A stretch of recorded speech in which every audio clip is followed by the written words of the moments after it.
Take control of Grit, the mighty Paladin power armor.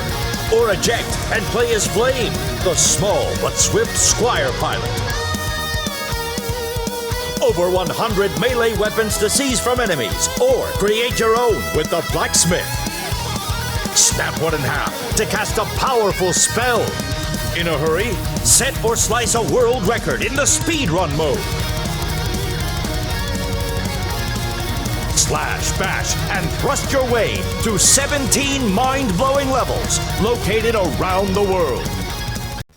What's going on, everyone? The Great Talent here, and today we're going to talk about Panzer Paladin, reviewed on the Nintendo Switch. So, yeah, Panzer Paladin, I've been trying to chip and chop and chip away at this game for like months. And it's only a 5-hour game! That's fucking insane! Why is it taking me so long to beat this game?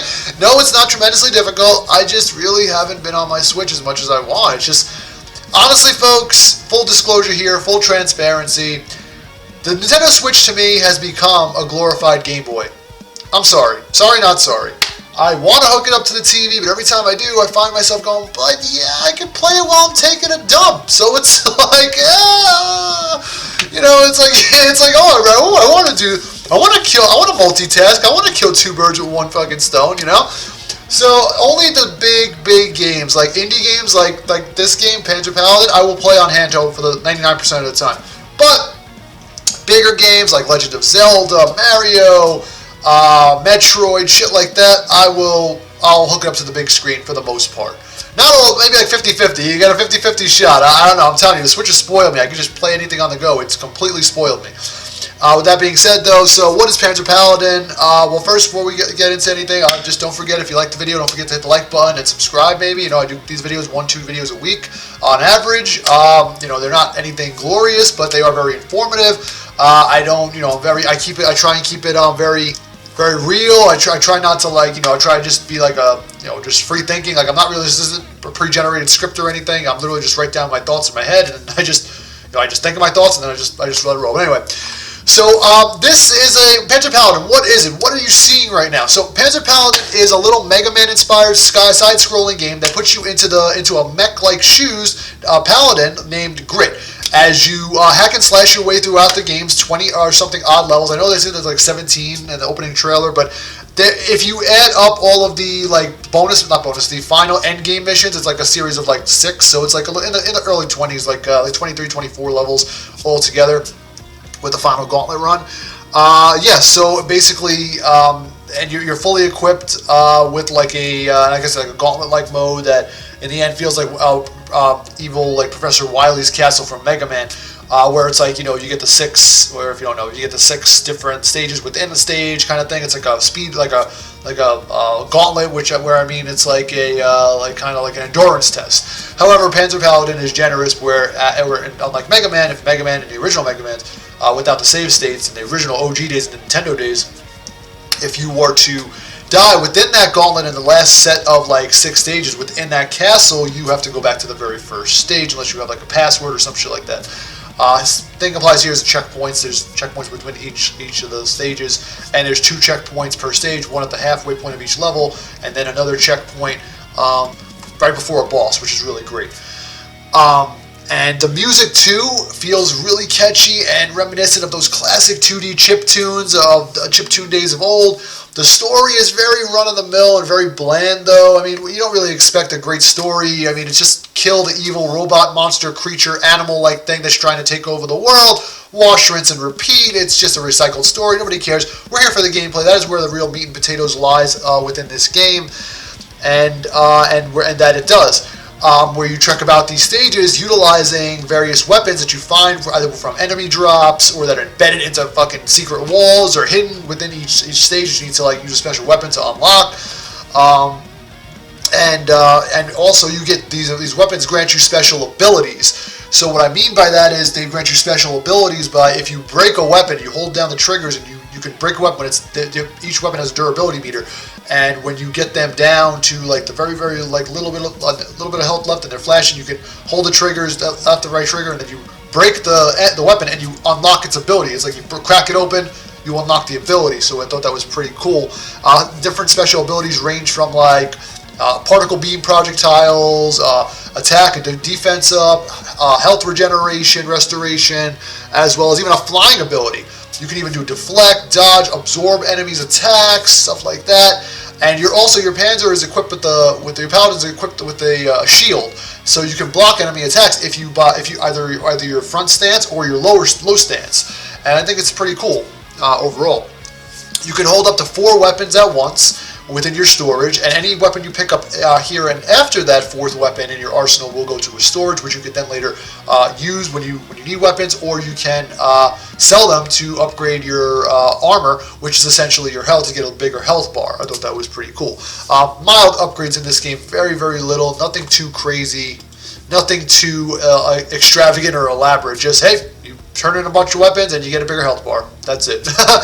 Other than that, besides that, if you happen to die in the mech, which I think is pretty cool, you have the, forget the name of the pilot, you can play as the pilot, and playing as the pilot is pretty cool too, because considering you're smaller, much smaller next to the mech, and enemies, you can even dodge a lot of the enemy attacks, you can gain access to secret micro areas that you are used to like get one-ups, like extra lives, or you can like find energy tanks for your restoration for your health for your mech, which is pretty cool.